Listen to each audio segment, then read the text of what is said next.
اسی لیے میں یہ پہلے پوائنٹ پر ہی آپ سے آج مخاطب ہوں کہ کوشش یہ کرو کہ ہمارے ہر عمل میں، ابھی تو فی الحال دماغی محبت چل رہی ہے، دل کی محبت چل رہی ہے، یہ بھی ٹھیک ہے، دھیرے دھیرے رفتہ رفتہ ایک وقت ایسا آئے گا کہ پھر آپ کا ہر عضو بھی محبت کرنے لگ جائے گا. آج دل تو محبت کر رہا ہے، اس میں کوئی شک نہیں. اس کی علامت کیا ہے؟ آپ کا دل اللہ سے بھی محبت کر رہا ہے، حضور سے بھی محبت کر رہا ہے. اس کی علامت یہ ہے کہ آپ نبی کے خلاف اور اللہ کے خلاف کچھ بھی سننا پسند نہیں کرتے. حقیقت ہے یا نہیں؟ دل محبت کر رہا ہے، اس لیے تو آپ مخالفت نہیں پسند کرتے. محبوب کے خلاف کوئی ادا، کوئی جملہ بھی پسند نہیں آتا. تو یہ محبت تو آج ہے، دل کی محبت ہے، دماغ کی، ذہن سے محبت ہے. لیکن اب رفتہ رفتہ جو جسم کے ہر عضو کے اندر محبت آنی چاہیے، اس کی کمی ہے. اور وہیں جب یہ سلوک جس کو کہتے ہیں، تصوف کے راستے میں سلوک منزل ہے، جب بندہ اپنے ہر عضو سے یہ ثابت کر دے، ہاتھ اٹھے تو بھی لگنے لگے کہ یہ رسول پاک کی محبت میں ہی کرتا ہے. اٹھنا بیٹھنا چلنا پھرنا کھانا پینا سونا، دھیرے دھیرے زندگی کا لائف سٹائل چینج ہوتا گیا، اپنے محبوب کی طرح ہونے لگ گیا. تو سمجھ لو کہ اب پورا جسم محبت کر رہا ہے، پورا جسم محبت کر رہا ہے، ہر عضو محبت کر رہا ہے. اللہ رب العزت سے جب محبت کرنے والوں کا حال یہ ہے کہ ان کے ٹکڑے بھی کر دیے جائیں تو ہر ٹکڑے سے اللہ کی آواز آتی ہے، اللہ اللہ کی صدا آتی ہے. منصور حلاج کے متعلق ہم نے سنا ہے، ان کو پھانسی دے دی گئی تھی، لیکن اس کے باوجود ان کے کٹے ہوئے جسم کے ہر ٹکڑے سے آواز آتی تھی اللہ تبارک و تعالیٰ کی بزرگی بیان کرنے کی. تو بہرحال زندگی میں ابھی ایمان کی لذت اور ایمان کی چاشنی اگر آپ کو پانا ہے تو سب سے پہلا پوائنٹ یہ ہے، اللہ اور اس کے رسول سے سب سے زیادہ محبت کرو، اور کوئی چیز آڑے نہ آئے بیچ میں کوئی چیز آڑے نہ آئے. وہ بدر کے صحابہ جو شہید ہو گئے، 2 چھوٹے بچے معاذ اور معوذ رضی اللہ تعالیٰ عنہ، پتہ ہے ایک بچے کا اس میں ہاتھ کٹ گیا تھا اور بغل کی چمڑی سے لٹک رہا تھا. اس بچے نے اپنے ہاتھ کو پیر کے نیچے رکھ کر کھینچ کے نکال دیا تھا. کس لیے؟ کہ وہ بائیں ہاتھ میں تلوار لے کر کے لڑ رہا ہے اور یہ ہاتھ لٹک لٹک کر سامنے آتا تھا. تو اس نے یہ ہاتھ کھینچ کر کے نکال دیا اور یہ کہا، میرے اور میرے رب کی رضا کے بیچ میں جو بھی چیز آئے میں نکال دوں گا. جو خلل اندازی پیدا کر رہا ہے، اپنے جسم کے پارٹ کو جو الگ کر دے، یہ وہ لوگ ہیں جو سچی محبت کے دعوے دار ہیں اور انہیں ایمان کی لذت ملی ہے. ہم تو کتنی چیزوں کو اپنے آس پاس بسا کر کے رکھے، ہم خواہشات کے پیچھے چل پڑے، خواہشات کے پیچھے. اور خواہشات کا نام ایمان نہیں ہے. بہت ساری چیزیں ہمیں قربان کرنی ہوگی. دنیا ہمیشہ کی نہیں، آپ سب کو پتہ ہے، سب کو پتہ ہے. اگر تم اپنے خواہشات کے پیچھے چلو گے، چند گناہوں کی لذت کے بعد واپس تو مر کر کے اللہ کی بارگاہ میں پہنچنا ہی ہے. تو کیوں ہم یہ فانی دنیا کی لذت حاصل کرنے کے لیے ہمیشہ کی جنت کو قربان کر رہے ہیں؟ جہاں ہمیشہ ہمیشہ رہنا ہے اس زندگی کو آپ مد نظر رکھیں. تھوڑی تکلیفیں ہوں گی دنیا میں، ہو سکتا ہے تم جو چاہ رہے ہو آج اس کو قتل کر دیا، تم نے اس خواہش کو مار دیا، تھوڑے دن تک بے قراری رہے گی، بے چینی رہے گی. ارے ساری دنیا کر رہی ہے، میں کیوں نہ کروں؟ نشہ وہ بھی کر رہا ہے، ہاں نشہ، تاش کے پتے، جوا، یہ سب تو حرام کاریوں سے وہ بھی تو آگے بڑھ رہا ہے، میں کیوں نہ کروں؟ اسلام نے سود سے روک دیا ہے، فلاں تو سود اور بڈی میں تو کروڑ پتی بن گیا، میں بھی تھوڑا حاصل کر لیتا، کیا ہو جاتا؟ یہ خواہشات تو دوسروں کو دیکھ دیکھ کر بار بار آتی رہیں گی، بار بار ہوتی رہیں گی. اور ہر خواہش کو جب جب تم مار دو گے اللہ کے لیے، پھر یہی وہ منزل ہے جب تمہیں ایمان کی لذت مل جائے گی. کسی دن بہک گئے اللہ کو چھوڑ دیا اور اپنی خواہش کے پیچھے چل پڑے. لوگ یہ اب نوجوانوں کے لیے بڑا چیلنج ہوتا ہے, بہت چیلنج. گناہ ہر گھڑی دعوت دیتے رہتے ہیں, اپنی طرف بلاتے رہتے ہیں, ہر قدم پر تمہیں استقبال کر کے بلاتے ہیں گناہ دنیا میں, اور تمہیں اس کی لذتیں بھی بتاتے ہیں. لیکن تمہیں ابھی ایمان کی لذت اگر مل جائے ایک بار تو یہ سارے گناہوں کی لذت ہیچ ہے, کچھ بھی نہیں ہے. میں آپ کو بتاؤں, دنیا میں اگر سب سے بڑا مالدار جو ساری خوشیاں حاصل کر چکا ہوگا, کوئی چیز باقی نہ رہے. آج کے دور میں جس کو کہیں آپ کہ اس کو بادشاہت مل گئی اور سونے کا مکان بنا لیا, سونے کی کرسی میں رہ لیا, سب کچھ اسے مل گیا, اتنے عیش سے دنیا میں رہا, تو یہ کتنے برابر ہو جائے گا پتہ ہے آپ کو؟ قیامت کے دن ایک بندہ جنت میں سے صرف اس کو ہوا سونگھا کر کے لایا جائے گا, صرف وہاں کی خوشبو اور ہوا میں گزار کر کے لایا جائے گا, اور پھر بتایا جائے گا کہ یہ جو بندہ ابھی لذت حاصل کیا ہے, یہ دنیا میں اس نے جو لذتیں پوری حاصل کر کے آیا تھا, یہ اس کے مقام تک بھی نہیں پہنچ پائے گا. اب سمجھ جاؤ آپ کی جنت کی لذت کیا ہے. صرف خوشبو سونگھ کر کے آنے والا اور ہوا میں اڑ کر کے آنے والا, وہ دنیا کے بڑے سے بڑے ارب پتی کھرب پتی سے بھی بڑھ کر کے لذت حاصل کر چکا ہوگا, تو پھر دنیا کی لذت کوئی معنی ہی نہیں رکھتی. کتنا حاصل کرو گے, کتنا دوڑو گے, کتنا بھاگو گے. ہاں, ہر کوئی یہاں پر ریچسٹ نہیں بن سکتا, ہر کوئی بادشاہ نہیں بن سکتا, یہ سب کو پتہ ہے. لیکن دوڑتے دوڑتے تھک کر کے کہیں مر جاتے ہیں, دوڑتے رہتے ہیں, اور اس دوڑ میں وہ اللہ اس کے رسول کو کب کے پیچھے چھوڑ چکے ہوتے ہیں. لیکن ہم نے دیکھا ہے جو اللہ اس کے رسول کی طرف دوڑتے ہیں وہ کبھی تھکتے بھی نہیں, وہ بڑھتے چلے جاتے ہیں. اور اگر اس راستے میں ان کا انتقال بھی ہو جاتا ہے تو ہمیشہ کے لیے ان کا نام زندہ رکھ دیا جاتا ہے. آپ کو پتہ ہے دنیا کا ایک بادشاہ جس کو سکندر کہا گیا, سکندر اعظم, اور دارا نام سنا ہوگا آپ نے, شیخ سعدی رحمۃ اللہ علیہ نے دارا سکندر کا نام اپنی حکایتوں میں نقل فرمایا. پون دنیا پر اس نے حکومت کر لی تھی, تقریباً پونی دنیا حاصل کر لیا تھا. ہر جگہ وہ ہر ملک قبضہ کیا, ہر خزانہ اس کے پاس, پونی دنیا. لیکن موت آئی, موت سے پہلے اس نے وصیت یہ کیا تھا کہ مجھے دفن کرنا تو میرے دونوں ہاتھ قبر کے باہر ہی رکھنا, ہاتھوں کو دفن نہیں کرنا. اس کے غلاموں نے پوچھا تھا کہ ایسا کیوں, کسی کو دفن کریں تو پوری قبر میں دفن کرتے. کہا تاکہ دنیا والے میری قبر کو دیکھ دیکھ کر کے عبرت حاصل کریں, جس کے پاس پون دنیا تھی قبر میں دونوں خالی ہاتھ لے کر سویا ہے, اس کے پاس کچھ بھی نہیں ہے. اور یہی سب کے ساتھ ہے ہمارے. اسی لیے آخرت کا جو ذریعہ ہے ہمارا وہ اللہ اس کے رسول کے پاس ہے. اور قرآن میں اللہ تعالیٰ فرماتا ما عندکم ینفد وما عند اللہ باق, جو تمہارے پاس ہے خرچہ ہو جائے گا, جو اللہ کے پاس ہے وہ ہمیشہ باقی رہے گا. کب تک باقی رکھو گے تمہارے پاس؟ جو بھی چیز تمہارے پاس ہے سب خرچہ ہو رہی ہے. آپ کیا سمجھ رہے ہیں بینکوں میں لاکرز میں جو چیز لگا کر کے آپ رکھیں خرچہ نہیں ہوتی؟ ٹھیک ہے سیونگ میں رکھ لو, لیکن کیا کیا خرچہ ہو رہا ہے آپ کو پتہ ہے؟ ہر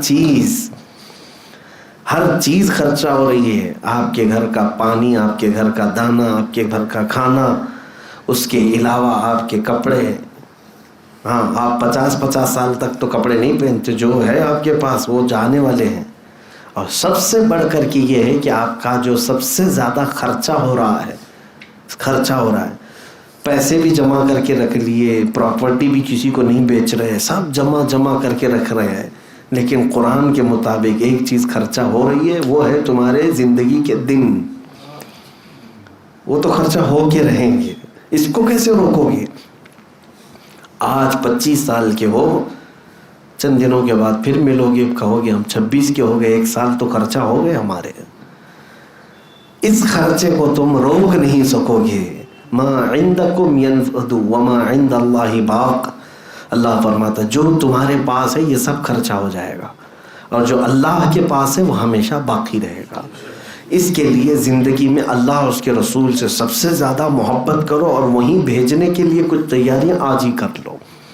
آج ہی بھیج دو وہاں پر کچھ چیزیں جو باقی رہیں گی، اور تاکہ ہم قبر میں جائیں اور حشر میں جائیں تو سکون سے رہ سکیں. ویسے مجھے بتاؤ اس دنیا نے کیا سکون دیا، کیا سکون دیا؟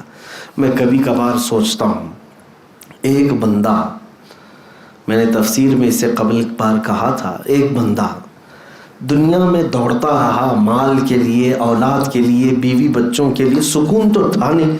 صبح اٹھتا تھا، بھاگتا تھا، شام ہوتی تھی آتا تھا، تھک ہار کر کے سوتا تھا، اور پھر کبھی بزنس میں دھوکہ، کبھی اس میں خسارہ، کبھی نقصان، یہ سب چیزیں تو جھیلتا رہا. کبھی کسی کا قرض، اور کبھی کسی کا تانا، کبھی کسی کی گالی، کبھی کسی سے مار پیٹ. یہ سب تو لائف میں چل ہی رہا ہے، سب کے چل رہا ہے. عورتیں الگ پریشان، مرد الگ پریشان.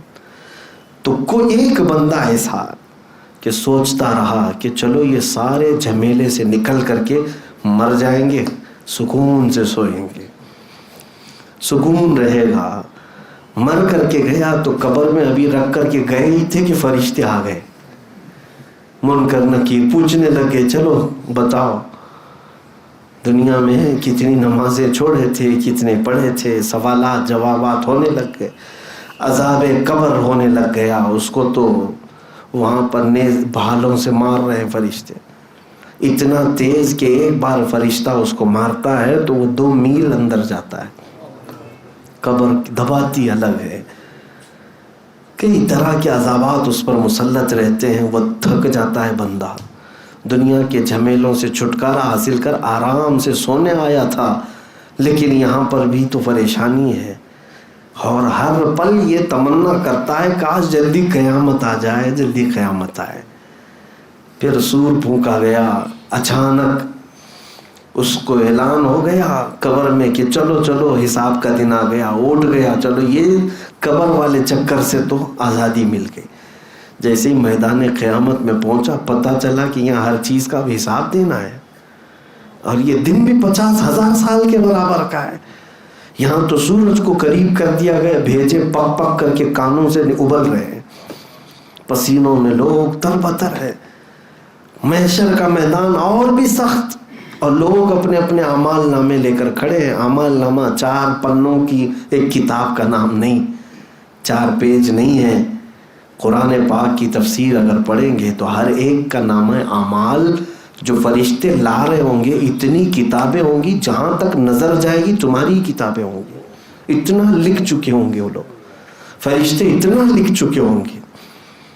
اور پھر کہا جائے گا سب پڑھ کر کے سنا. ہر بندہ چیخ مارے گا، پکارے گا، ما لہذا الکتاب لا یغادر صغیرۃ ولا کبیرۃ الا احصاها. یہ کتاب کیسی ہے مولا، کوئی چھوٹی چیز بھی چھوڑا نہیں، بڑی چیز بھی چھوڑا نہیں، سب لکھ دیا.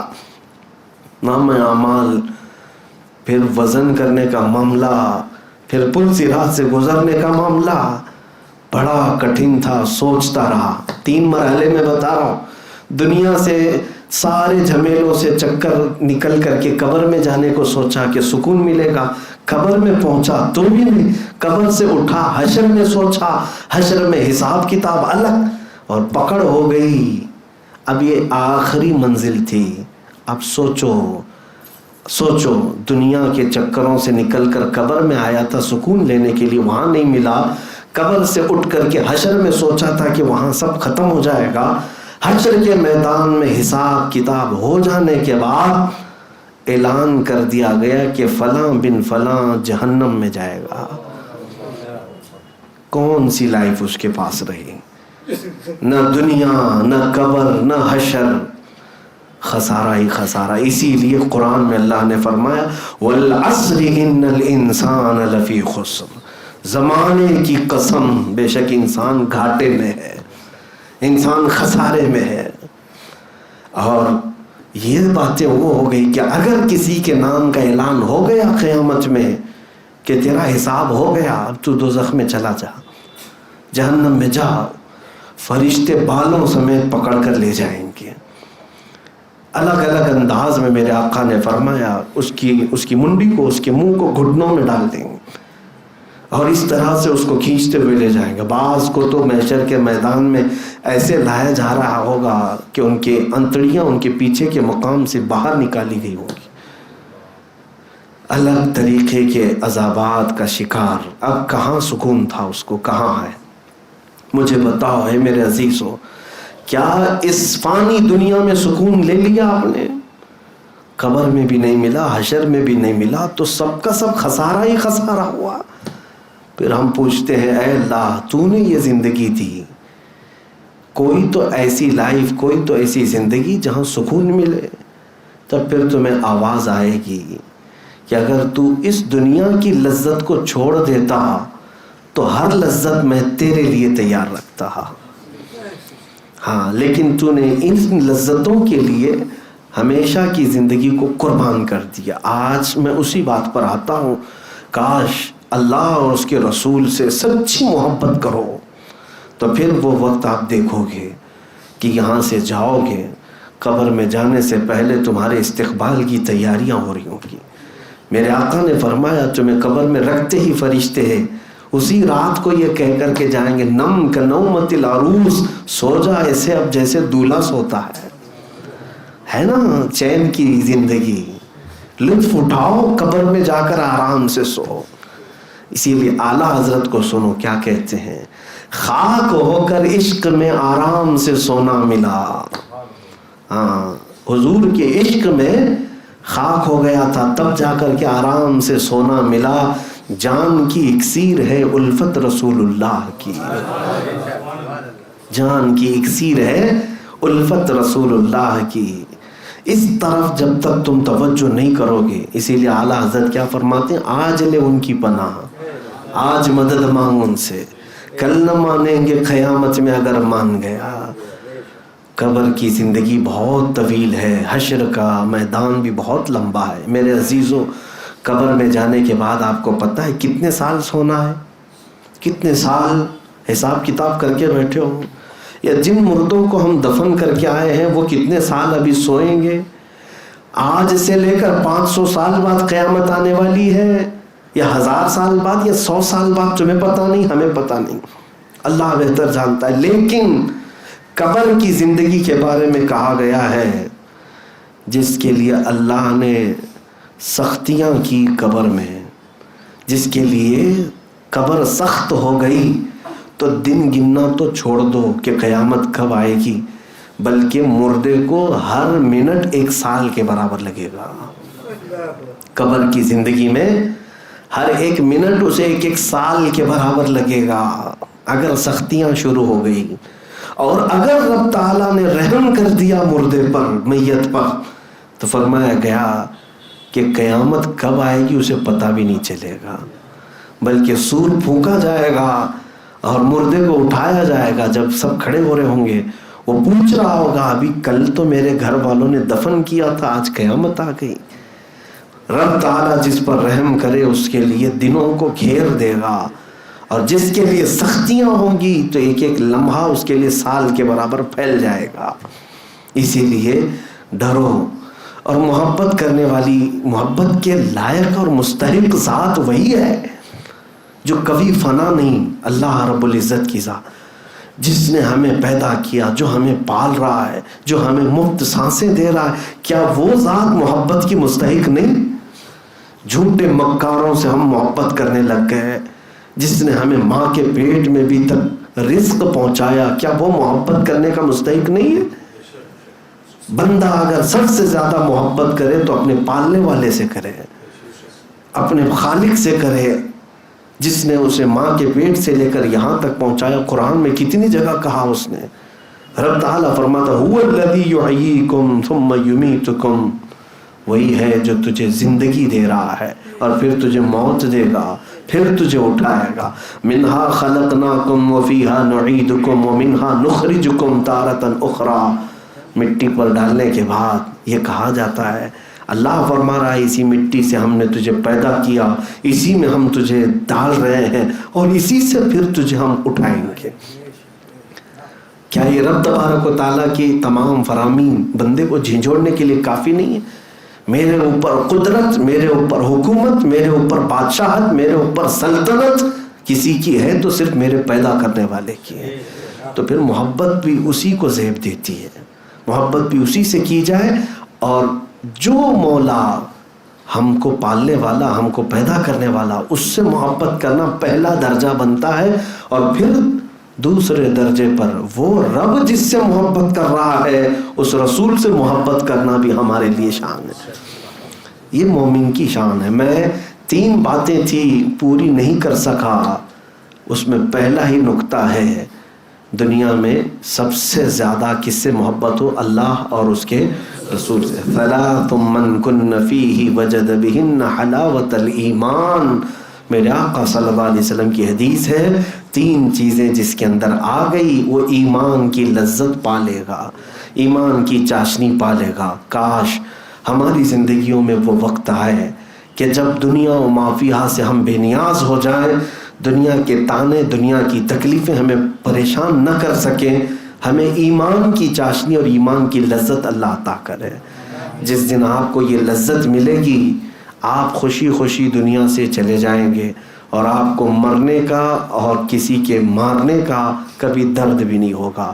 ایمان کی لذت بہت اعلیٰ چیز ہے، بہت اعلیٰ چیز ہے۔ اس کو میں آپ کو ایک مثال سے بتا کر ختم کرتا ہوں۔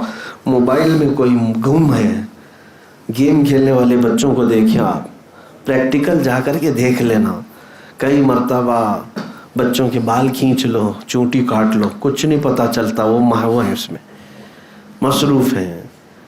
آپ نے کئی بار چونٹی کاٹ لی، بال کھینچ لیا، ہاتھ جھٹک دیا اور اس میں مصروف ہے۔ کیوں؟